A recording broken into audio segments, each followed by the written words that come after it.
De son trône de clarté, de son ciel de pureté, Jésus-Christ est descendu jusqu'à nous, pécheurs perdus.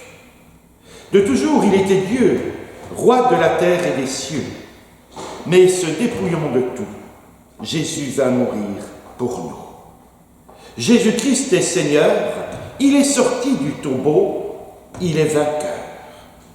Tout genou fléchira, toute langue confessera que Jésus est Seigneur. Jésus s'est humilié. Aussi Dieu l'a couronné dans le ciel, l'a fait asseoir sur son trône en tout pouvoir, afin qu'au nom de Jésus, tout genou soit abattu et que dans tout l'univers résonne un puissant concert. Jésus-Christ est Seigneur. Il est sorti du tombeau, il est vainqueur. Tout genou fléchira, toute langue confessera que Jésus est Seigneur. Eh bien oui, frères et sœurs, ce matin, nous pouvons le dire, Jésus-Christ est Seigneur. Comme chaque jour, nous pouvons le chanter, nous pouvons le confesser, nous pouvons l'adorer. Nous sommes toujours dans ce temps de Pâques où nous restons et nous continuons à fêter cette victoire éclatante du Seigneur sur le péché et sur la mort. Nous pouvons, oui, déclarer « Il est sorti du tombeau, il est Seigneur ».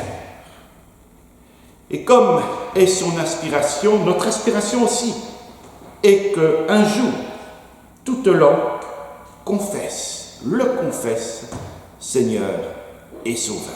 Voilà d'ailleurs le but de notre rencontre de ce matin, comme chaque culte, c'est de le confesser comme Seigneur et Sauveur, et aussi de l'entendre nous parler, prendre du repos auprès de lui, afin que nous soyons nourris de sa présence, d'une nourriture spirituelle nécessaire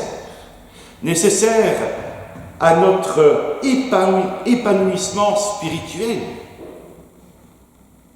Souvenons-nous du texte de dimanche dernier, cet ange dans ce tombeau vide, où il déclare à ces dames, à ces femmes effrayées, que Jésus est vainqueur, qu'il n'est plus là, et qu'il les précède. Eh bien, il nous précède aussi sur le chemin de la foi, sur le chemin de l'existence, où il nous invite à marcher, à aller à sa rencontre en toute sécurité, en toute quiétude. Car il veille et son regard de Père repose ainsi sur chacun et chacune d'entre nous. De quoi encore ce matin mûrir ces textes que nous lirons dans quelques instants, mais aussi déclarer, oui, avec foi. Nous croyons au Père, au Fils et au Saint-Esprit. Un seul Dieu vivant et régnant, et cela pour les siècles des siècles. Je vous invite à un moment de recueillement. Seigneur notre Dieu et notre Père, nous te rendons grâce et nous te bénissons. Nous voici à nouveau dans ta maison. Nous voici à nouveau venus te rencontrer. Certes, ce n'est pas le seul lieu, l'unique lieu où nous pouvons te rencontrer. Nous te rencontrons tous les jours de notre vie, dans les moments qu'ils soient favorables ou pas, tu es là. Tu vis et tu règnes en tout lieu et en tout temps. Ce matin, Seigneur, notre joie est encore grande. Nous sommes encore et toujours dans l'effervescence de cette grande et belle nouvelle. Tu es ressuscité, tu es vraiment ressuscité. Et oui, Seigneur, tu nous invites à cheminer avec toi tout au long de notre existence, à entendre ta voix, à faire percevoir nos voix, à nouer et continuer à nouer ce lien intime que tu as ainsi accompli pour chacun et chacune d'entre nous. Nous mesurons combien cette alliance nouvelle nous a transformés, nous a bouleversés, nous a changés.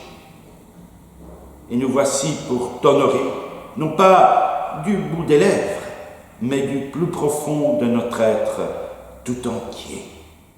Oui, nous voulons prendre le temps de l'adoration, nous voulons prendre le temps de la louange, avant d'écouter encore une fois ce matin ta parole résonner à notre cœur, résonner à notre être tout entier, afin que nous en retirions toute la substance et que nous marquions ainsi, pour ta gloire, notre temps, en proclamant un seul Seigneur, un seul Sauveur, un seul Dieu, vivant aujourd'hui et à jamais. Ainsi, nous t'avons prié, dans le bon nom de notre Seigneur Jésus-Christ. Amen.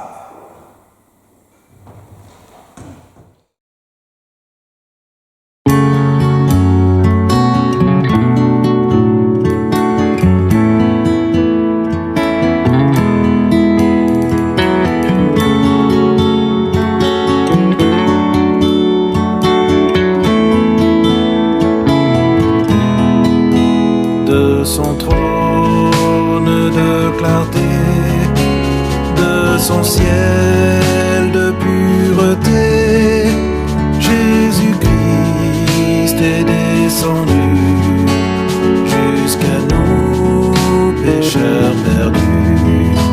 De toujours il était Dieu, roi de la terre et des cieux, et se dépouillant de tout, Jésus vint mourir pour nous.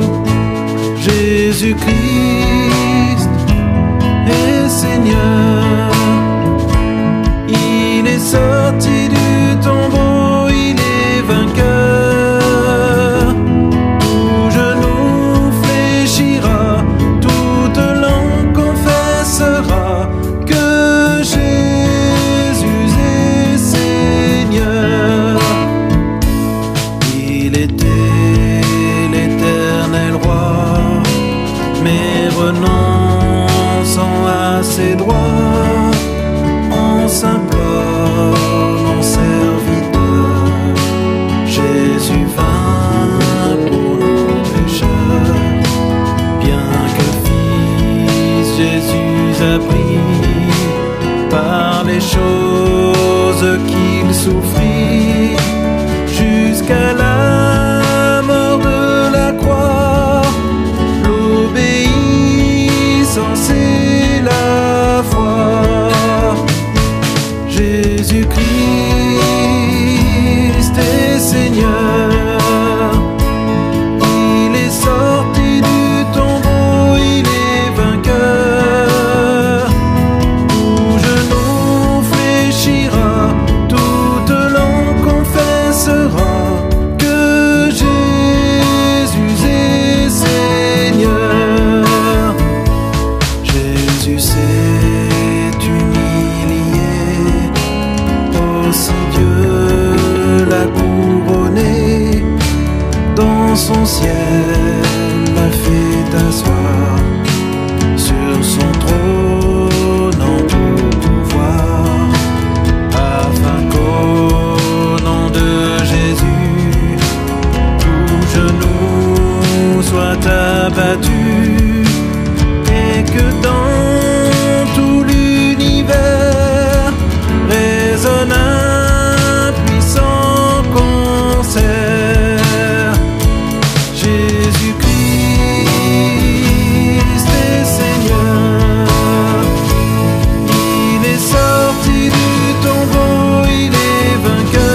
Eh bien, frères et sœurs, après le temps de la louange, après le temps de l'adoration, c'est le temps de la méditation, le temps de la lecture de la parole de Dieu. Je vous inviterai à 3 lectures ce matin, 3 lectures, et nous commencerons par l'Évangile selon Jean, au chapitre 20, qui est la suite du récit de la résurrection du Seigneur. Donc, dans un premier temps, dans l'Évangile selon Jean, au chapitre 20, nous lirons à partir du verset 19. Le soir de ce même dimanche, les portes de la maison où les disciples se trouvaient rassemblés étaient fermées car ils avaient peur des chefs juifs. Jésus vint alors se présenter au milieu d'eux et leur dit « Que la paix soit avec vous ». Après avoir dit cela, il leur montra ses mains et son côté. Les disciples furent remplis de joie en voyant le Seigneur. Jésus leur dit de nouveau « Que la paix soit avec vous. Tout comme le Père m'a envoyé, moi aussi je vous envoie. » Après ces paroles, il souffla sur eux et leur dit « Recevez le Saint-Esprit. Ceux à qui vous pardonnerez les péchés, ils leur seront pardonnés. Ceux à qui vous les retiendrez, ils leur seront retenus. » Thomas, appelé Didyme, l'un des 12, n'était pas avec eux lorsque Jésus vint. Et les autres disciples lui dirent donc « Nous avons vu le Seigneur !» Mais il leur dit « Si je ne vois pas dans ses mains la marque des clous, si je n'y mets pas mon doigt, et si je ne mets pas ma main dans son côté, je ne croirai pas. » 8 jours après, les disciples de Jésus étaient de nouveau dans la maison et Thomas se trouvait avec eux. Jésus vint alors que les portes étaient fermées. Il se tint au milieu d'eux et dit « Que la paix soit avec vous. » Puis il dit à Thomas « Avance ton doigt et regarde mes mains. Avance aussi ta main et mets-la dans mon côté. Ne sois pas incrédule, mais crois. » Thomas lui répondit « Mon Seigneur et mon Dieu. » Jésus lui dit « Parce que tu m'as vu, tu as cru. Heureux ceux qui n'ont pas vu et qui ont cru. » La seconde lecture, nous la ferons dans le livre des Actes des Apôtres. Livre des Actes des Apôtres au chapitre 4. Chapitre 4. Et là, nous lirons à partir du verset 32. À partir du verset 32. Et voici ce que nous relate l'évangéliste Luc. La foule de ceux qui avaient cru n'était qu'un cœur et qu'une âme. Personne ne disait que ses biens lui appartenaient en propre, mais ils mettaient tout en commun. Avec beaucoup de puissance, les apôtres rendaient témoignage de la résurrection du Seigneur Jésus, et une grande grâce reposait sur eux tous. Il n'y avait aucun nécessiteux parmi eux. Tous ceux qui possédaient des champs ou des maisons les vendaient, apportaient le prix de ce qu'ils avaient vendu et le déposaient aux pieds des apôtres, et l'on faisait des distributions à chacun en fonction de ses besoins. Joseph, celui que les apôtres surnommaient Barnabas, ce qui signifie « fils d'encouragement », un lévite originaire de Chypre, vendit un champ qu'il possédait, apporta l'argent et le déposa aux pieds des apôtres. Et enfin, dans la première lettre de Jean, et là, nous lirons chapitre 5, et nous lirons à partir du premier verset. Donc je répète, première épître de Jean, chapitre 5, à partir du premier verset. Et voici ce qui nous est dit. Quiconque croit que Jésus est le Messie est né de Dieu. Et si quelqu'un aime un père, il aime aussi son enfant. Nous reconnaissons que nous aimons les enfants de Dieu au fait que nous aimons Dieu et respectons ses commandements. En effet, l'amour envers Dieu consiste à respecter ses commandements. Or, ces commandements ne représentent pas un fardeau, puisque tout ce qui est né de Dieu remporte la victoire contre le monde. Et la victoire qui a triomphé du monde, c'est votre foi, dit-il. Qui est victorieux du monde? N'est-ce pas celui qui croit que Jésus est le Fils de Dieu? C'est lui, Jésus-Christ, qui est venu à travers l'eau et le sang, non avec l'eau seulement, mais avec l'eau et le sang.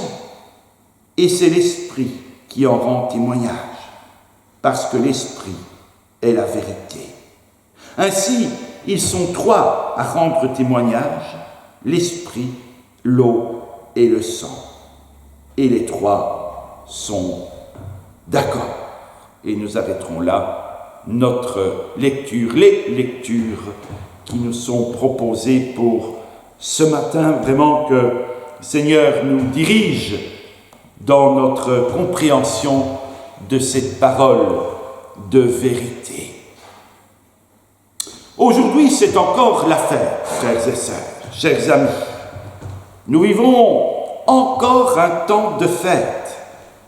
D'abord parce que nous sommes encore dans ce temps de Pâques qui dure jusqu'à la fête de l'Ascension.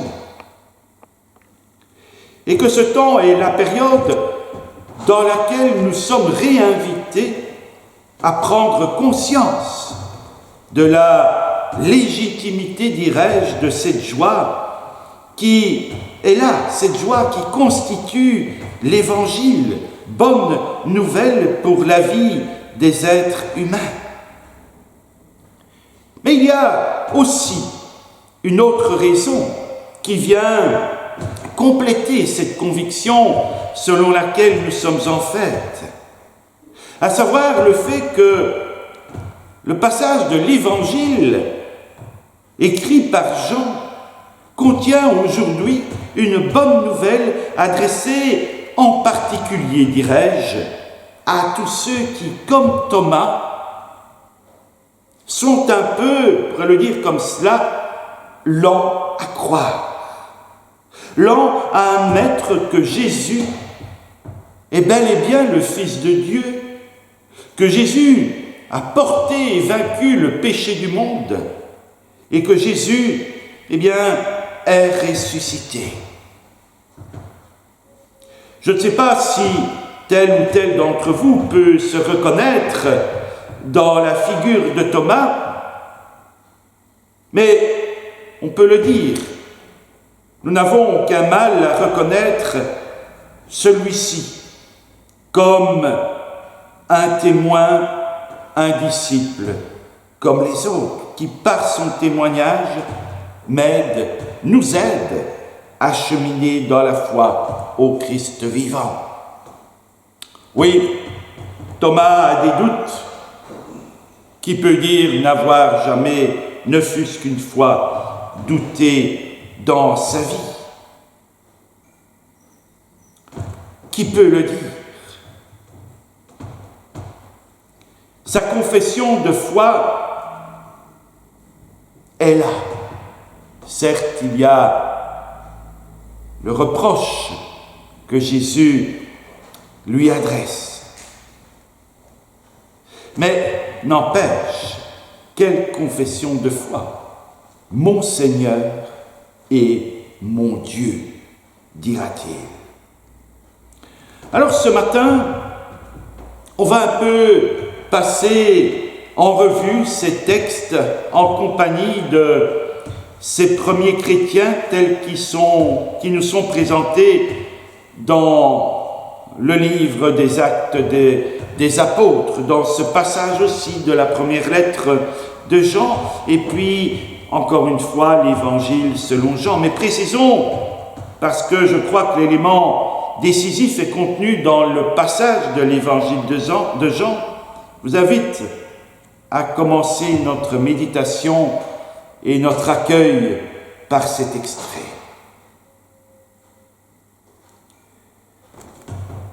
Ce que nous remarquons en lisant ce passage, c'est que nous sommes toujours avec lui dans la même semaine qu'au début du chapitre 20.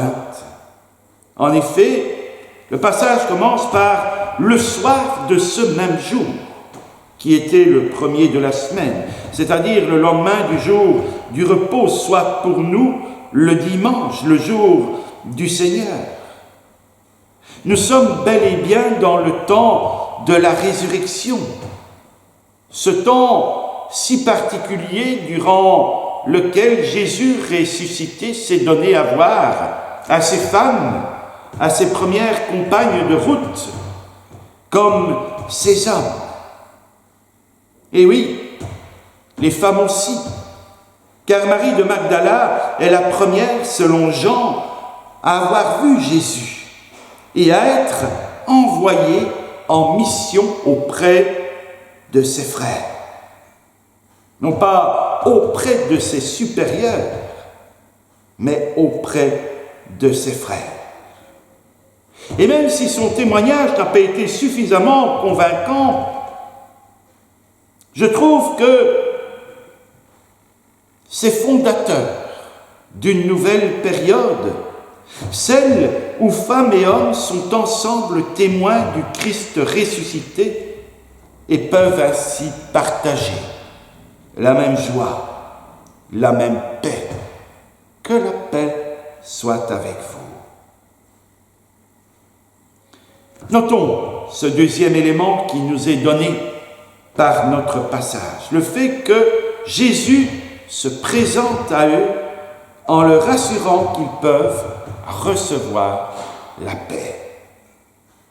Et il va le faire à 2 reprises, parce que la paix de Dieu, elle est essentielle pour vivre.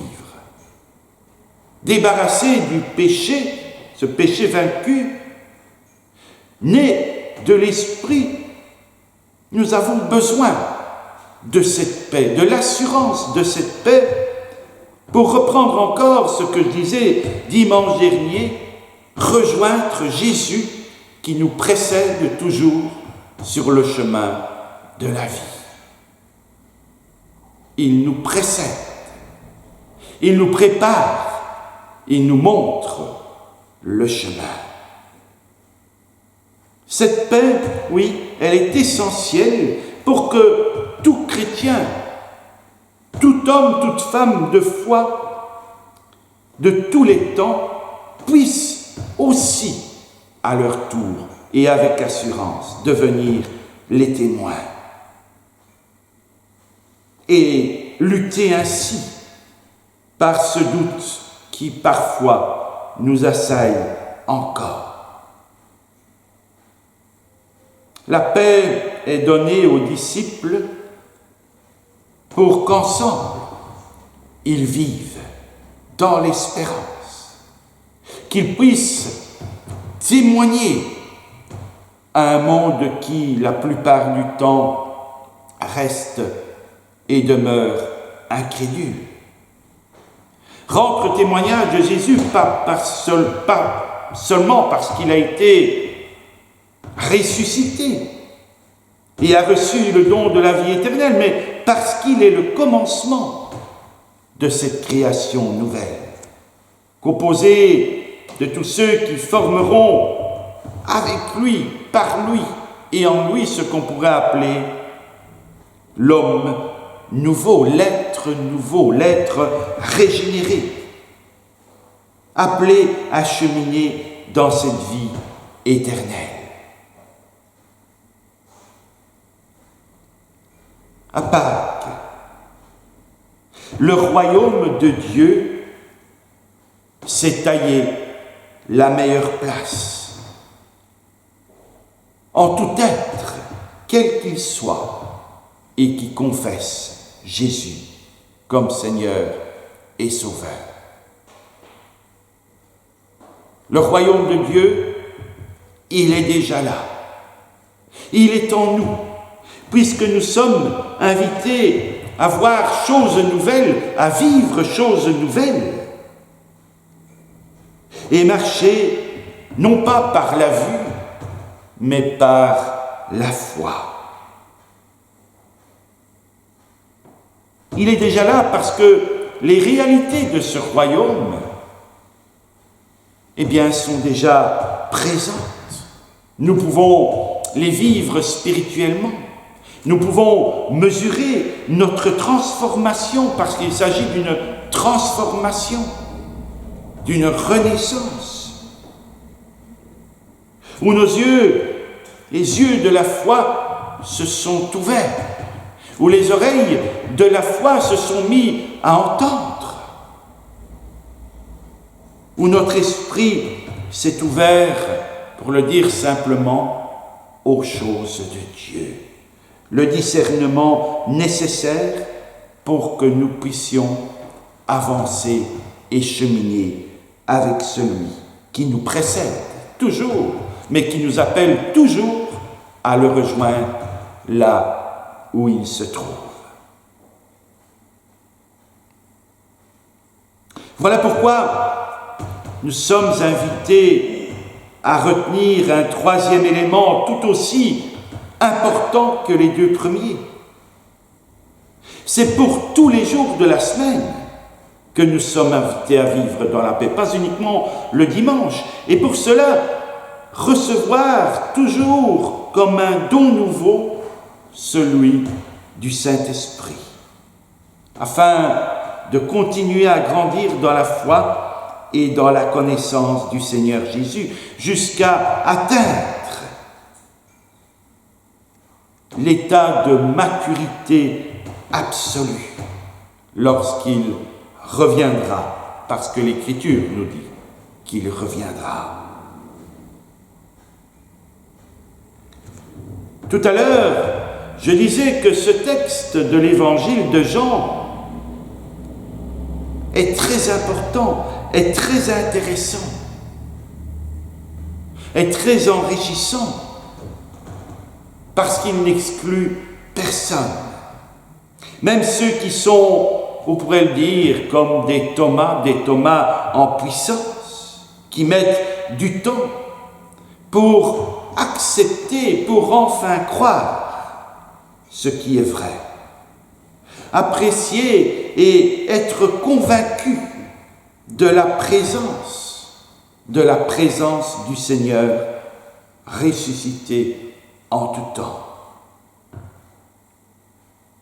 Oui, il lui a fallu des signes, mais nous aussi, parfois, il nous faut des signes pour nous remettre en scène, comme il a fallu au prophète Élie des signes pour le remettre en scène, et bien d'autres, et bien d'autres. Quasi tous ceux qui ont été appelés par le Seigneur dans son dessein de rédemption qui commence dès les premières pages de la parole de Dieu, dès le livre de la Genèse, pour se terminer par le livre de l'Apocalypse. Tous ceux qui ont été appelés par le Seigneur dans ce dessein de rédemption ont eu besoin de signes. Sans exception, à des titres divers. Et toujours, cela les a remis en marche. Cela les a assurés qu'ils avaient fait le bon choix de suivre ce chemin tracé par le Christ. Jésus est ressuscité. Et il peut agir de manière extraordinaire, comme aussi discrètement, pour nous dire « Ne crains rien, je suis avec toi. promesse suprême. Nous appelons à sans cesse cheminer. Je disais, il y a quelque temps, nous sommes tous des pèlerins. Et un pèlerin, généralement, il prend un bâton. Notre bâton n'est pas visible physiquement, mais combien il est spirituellement. Et vous aurez compris que je mets cela entre guillemets, un bâton qui peut porter notre poids, qui peut supporter le poids de nos hésitations, de nos fatigues, et ensuite nous donner l'élan pour continuer à cheminer. Et puis, il y a ce texte de la première lettre que Jean écrit. Il ne s'agit pas, dit-il, de croire en Dieu comme chacun et chacune, même les agnostiques. Vous allez me dire, c'est curieux de dire ça, mais un agnostique, c'est quelqu'un qui est un peu comme un Normand, peut-être ben que oui, peut-être ben que non, mais il finit toujours par croire quelque chose en quelque chose. Bien évidemment, pas dans le cadre de la foi qui nous concerne, mais peu importe. Peu importe. Il ne s'agit pas de croire comme on pourrait croire en Louis XIV ou en Louis XVI ou en Napoléon, etc., etc. La croyance en elle-même n'a jamais sauvé. Mais si on fait un pas de plus, croire que Jésus est le Christ, croire que Jésus est le Fils de Dieu, alors cette croyance-là, elle nous engage, elle nous invite à prendre position,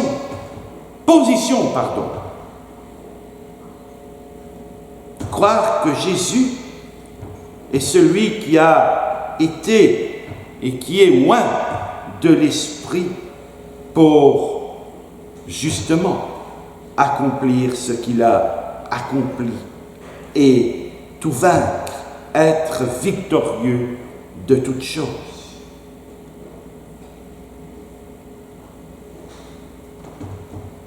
C'est le Saint-Esprit qui nous booste.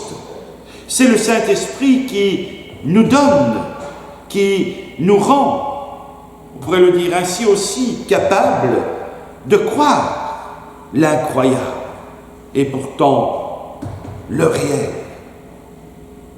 Croire au Christ de Dieu, mettre notre confiance au point de croire que c'est par lui et grâce à lui que nous accédons à la vie nouvelle. Nous sommes appelés à vivre. Nous ne vivions pas avant. Nous avions peut-être l'impression de vivre, mais nous ne vivions pas. Mais maintenant, nous sommes libérés de toute entrave. Nous sommes ressuscités, comme le dira l'apôtre Paul, morts au péché, ressuscités à la vie éternelle. Nous avons retrouvé la condition première de ce que notre Père avait créé à son image. L'image n'est plus abîmée, l'image n'est plus déformée. Nous avons été restaurés pour redevenir ce que nous aurions dû toujours être. Si ce n'est cette indépendance à l'égard de Dieu qui a remporté quelques victoires, mais qui a été vaincue aussi définitivement.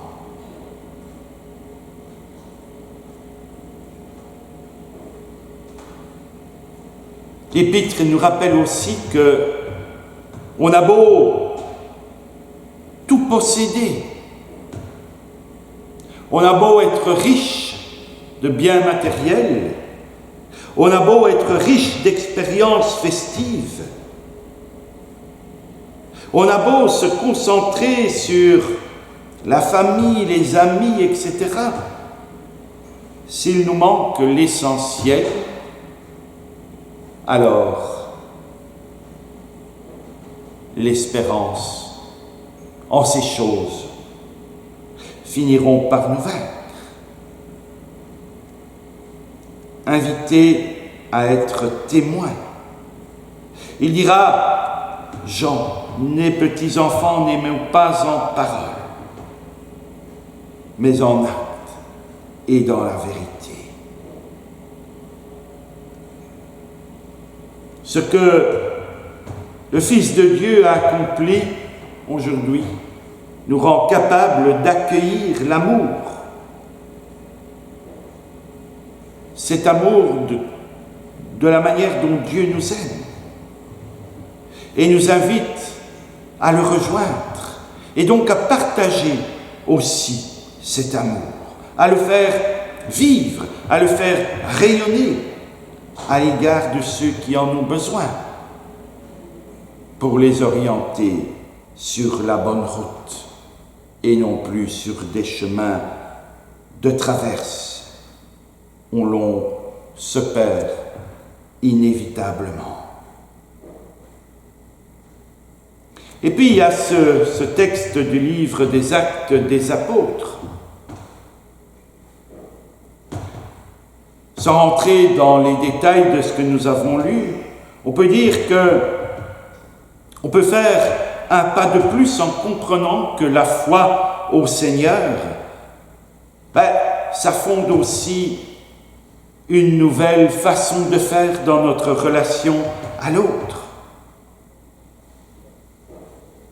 Si nous percevons cette pertinence, il est urgent et il est pertinent qu'il en soit ainsi.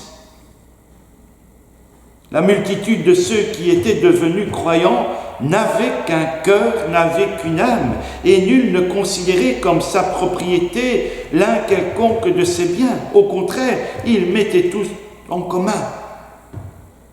Une grande puissance marquait ainsi le témoignage rendu par les apôtres à la résurrection du Seigneur, et une grande grâce était à l'œuvre chez eux tous. La parole le dit, personne n'était indigent. Chacun partageait.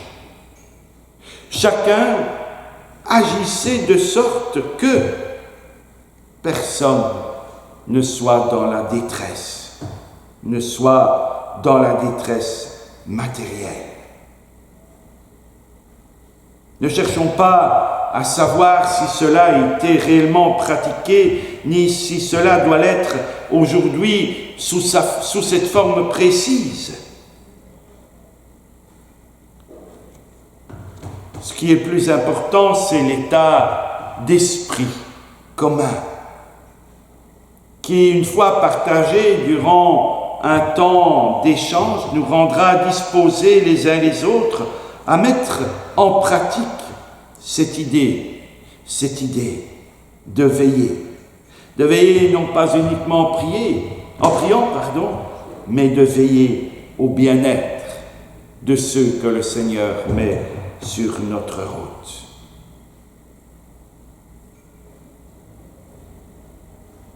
Le Christ ressuscité, nous conduit, nous invite à le rejoindre dans tous les aspects de cette vie.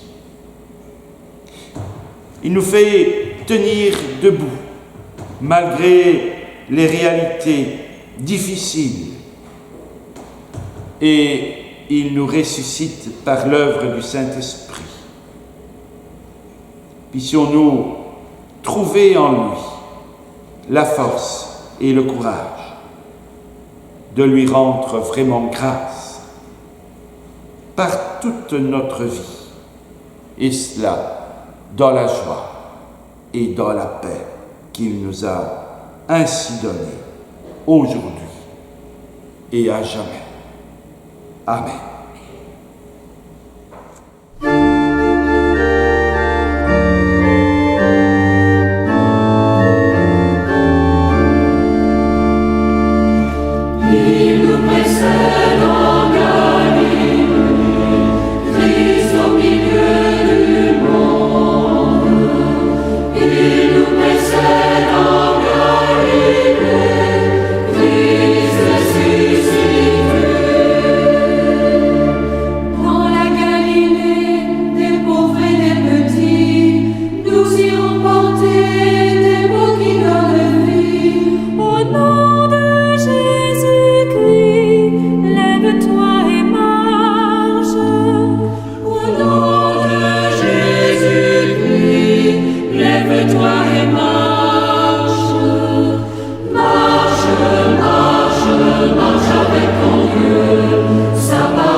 Au milieu du monde, il nous précède.